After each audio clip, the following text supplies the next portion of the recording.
Good day. I'm Dr. Orpheus C. Monakil, a pediatric nephrologist of the De La Salle Medical and Health Sciences Institute, College of Medicine. Welcome to the Pediatric Nephrology module.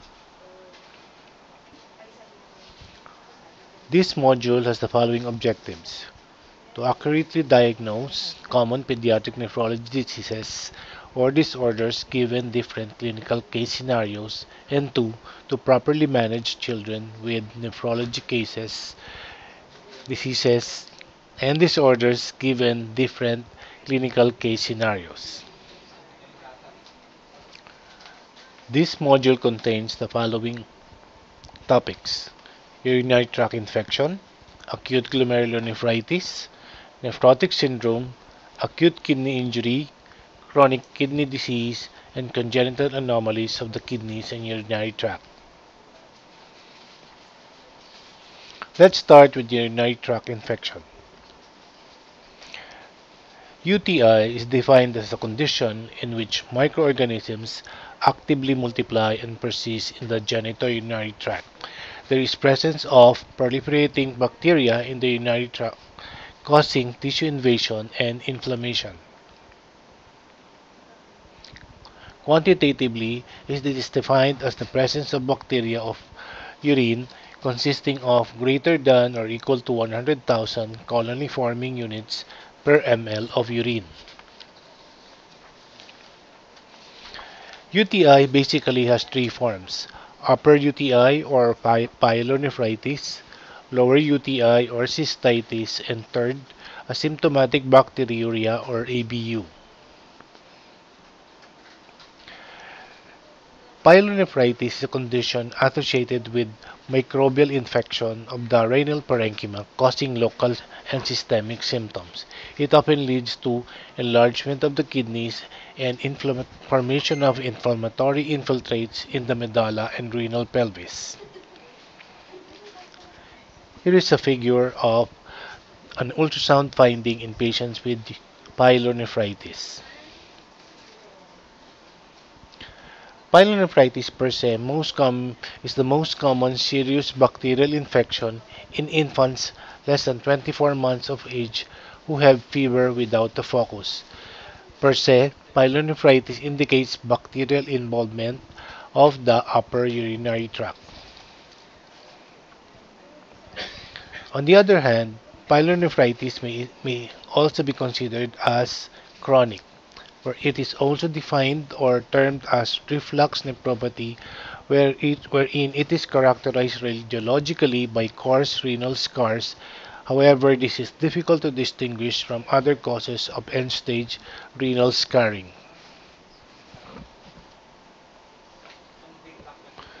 This slide shows you the ultrasound finding of a patient with chronic pyelonephritis. The second form is lower tract involvement, or what is termed cystitis, which simply indicates urinary bladder involvement. Cystitis is defined as inflammation of the bladder mucosa associated with clinical voiding symptoms. This condition fortunately does not result in renal injury. Acute cystitis is characterized by mucosal congestion and edema of the bladder. The inflammation causes hyperactivity of the detrusor muscle and decrease in the functional capacity of the bladder. The third form of UTI is what is termed asymptomatic bacteriuria. It is also termed as covert bacteriuria, wherein there is colonization of the urinary tract by uropathogens without causing any symptoms. This is a condition wherein there is a positive urine culture but there are no manifestations of infection. ABU is most commonly seen in girls, and this condition is usually benign. This condition also does not cause renal injury. We go now to the definition of some terms. Vesicoureteral reflux is a condition wherein the urine flows in a retrograde direction from the bladder up the ureter towards the renal pelvis. This usually results from an incompetent valvular mechanism at the ureterovesical junction.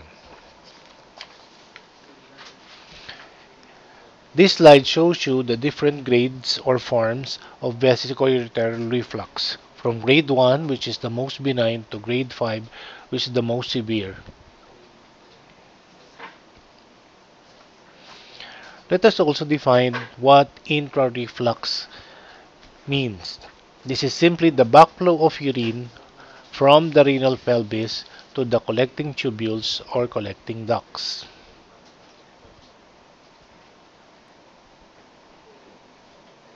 We now go to the epidemiology of UTI. Symptomatic UTI is found among newborn infants in 1.4 per 1,000. It is more common among girls with a 3 to 5% incidence. During the first month to 1 year of age it is more common among males, and after the first year of life the ratio increases to as high as 2.8 to 5.4 is to 1 with the male-female ratio. However, beyond 1 year, the ratio increases to 1 is to 10 male to female ratio. Etiology-wise, the most common is still coliform bacteria, particularly E. coli. Other gram-positive bacteria, viruses, and fungi may also cause urinary tract infection in children. When it comes to pathogenesis and pathology, among the neonatal period, UTI may occur via the hematogenous route or by the attending route, and beyond the neonatal period, it is via the ascending route. These are the different risk factors for urinary tract infection: the female gender, an uncircumcised male, the presence of vesicoureteral reflux, toilet training, as well as voiding dysfunction. Other risk factors are as follows.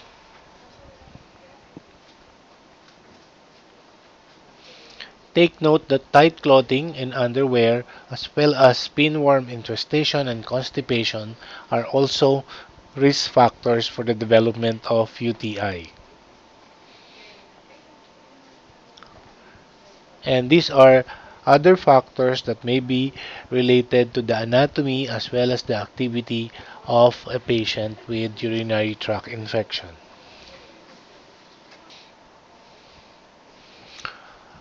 After knowing the risk factors for urinary tract infection, let us go now to the risk factors for the development of kidney damage. Young age, especially those less than 1 year, as well as the delay in initiating effective antimicrobial treatment for acute pyelonephritis, are risk factors for kidney damage. Any anatomic, structural, or neurogenic obstruction is a risk factor, as well as the presence of severe BUR and recurrent episodes of clinical pyelonephritis. There are several factors contributing to the pathogenesis of urinary tract infection. Bacterial factors would include the patient's own bowel flora may enter the urinary tract through the urethra, the pipimbriae found in the bacterial wall, perineal colonization, the routes of entry, as well as urine as an excellent culture medium. With regards to perineal colonization, both male and females have factors that may contribute to urinary tract infection. While the route of entry, as mentioned, may be hematogenous or the ascending route.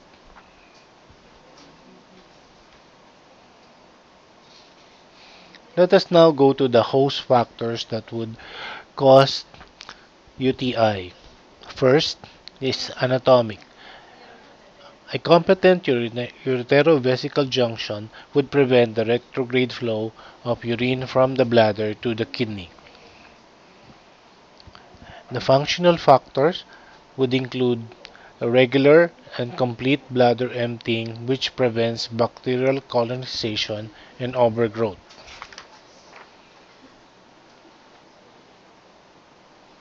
Clinical manifestations of UTI are usually diverse, nonspecific, with positive pathognomonic findings. Signs and symptoms which usually differ according to age and location,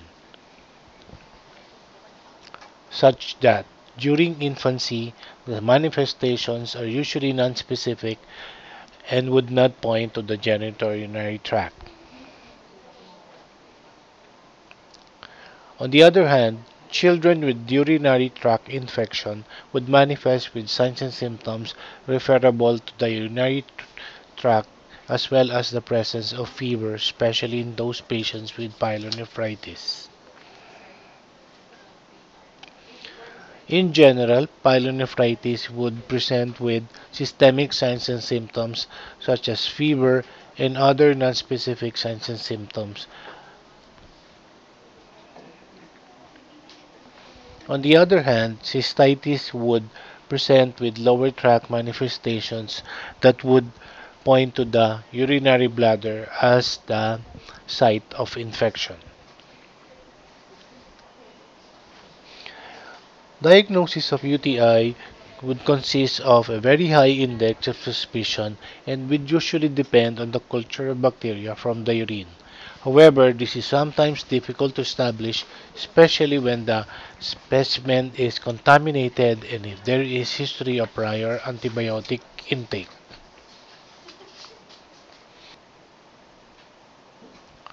Laboratory diagnosis of UTI would mean that if it is suggestive if there is presence of pyuria defined as WBC of greater than or equal to 5 WBCs per high power field. It would suggest infection, but infection can occur in the presence of pyuria. Take note that pyuria can be present without UTI. A presumptive diagnosis of UTI can be made if a urine culture would not show any organisms or if there is low colony count. These are usually seen in patients who are overhydrated, if the bladder has recently been emptied, and there is history of prior antibiotic intake. Confirmed or proven UTI is the presence of positive urine culture defined as greater than or equal to 100,000 colony-forming units per ml of urine of a single organism. Other diagnostic tests would help in making a diagnosis such that a nitrite test would mean that there is presence of bacteria, while a leukocyte esterase test would mean the presence of pyuria or WBC in the urine. There are some precautions or cautions in the methods of urine collection. First is that a clean catch midstream urine collection can be done by cleaning the urethral meatus with povidone iodine, then rinse with sterile water. In females, the labia should be spread, while in uncircumcised males, the prepuce should be retracted. A sterile urine bag or wee-bag collection may be done, but there is low specificity than midstream urine catch specimen and there is high rate of contamination. Catheterization or urethral catheterization may be done, but urethral trauma should be minimized and contamination should be minimized by lubrication, and catheterization may also be a measure to evaluate any residual bladder urine. Suprapubic aspiration is the most reliable method in collecting urine, such that any growth using this method is significant and confirmatory.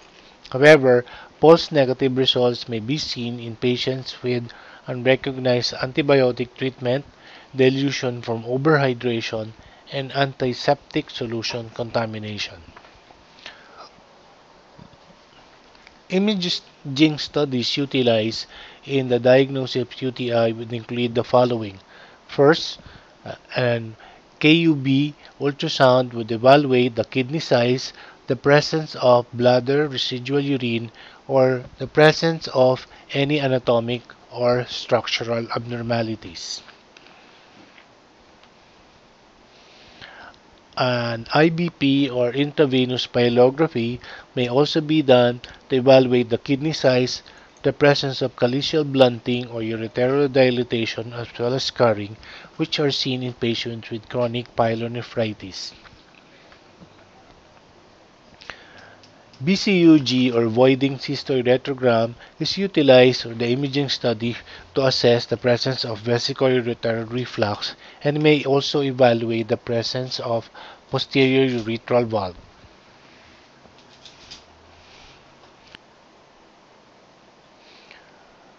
Renal scan, which utilizes technetium-labeled radioisotopes, are used to diagnose acute pyelonephritis or the presence of renal scarring.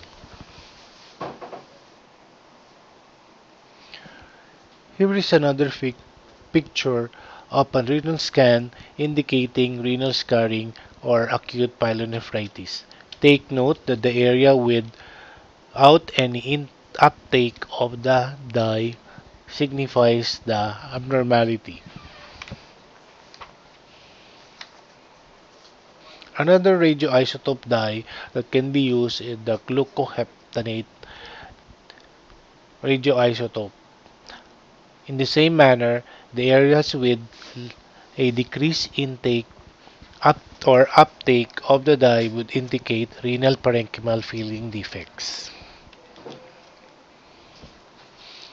CT scan, on the other hand, are seldom necessary unless you are suspecting renal or perirenal abscesses. Let us now go to the management of UTI. The aims of treatment basically is to eradicate the infection, to assess any underlying anatomic or structural or functional abnormalities, and to prevent and manage the long-term complications of UTI. The general principles in the management involves is aimed at reducing residence time of urine in the bladder by the following manner. 1. Increase oral fluid intake, regular and complete bladder emptying, and increasing dietary fiber intake. A urologic consult may be done if there are any anatomic or structural abnormalities seen on the imaging studies. Antibiotic coverage of treating infection is usually empiric, but it's usually guided by the culture results. In uncomplicated infection, the oral route may be given. However, in complicated or in patients with acute pyelonephritis, initial therapy should be parenteral, and always consider the potential ototoxic or nephrotoxic effects of the antibiotic. Ideally, follow-up urine culture should be done a week after termination of treatment, and workup for any recurrent or asymptomatic infection is necessary.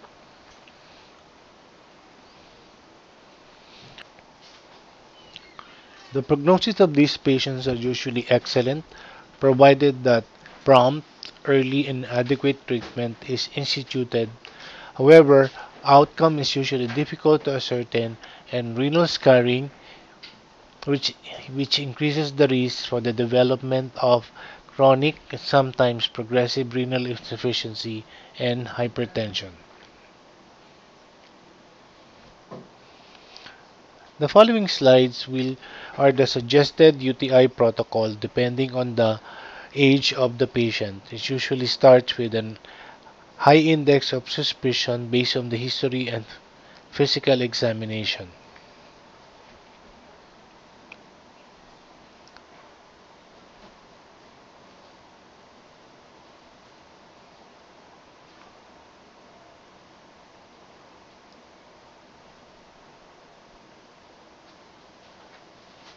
If the patient is less than 5 years of age, this is the suggested protocol.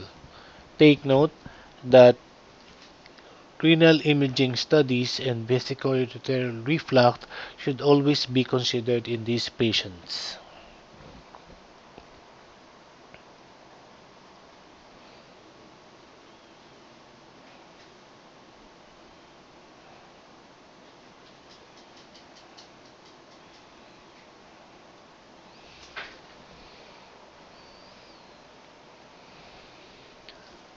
This is the suggested protocol for children with UTI for aged more than 5 years of age.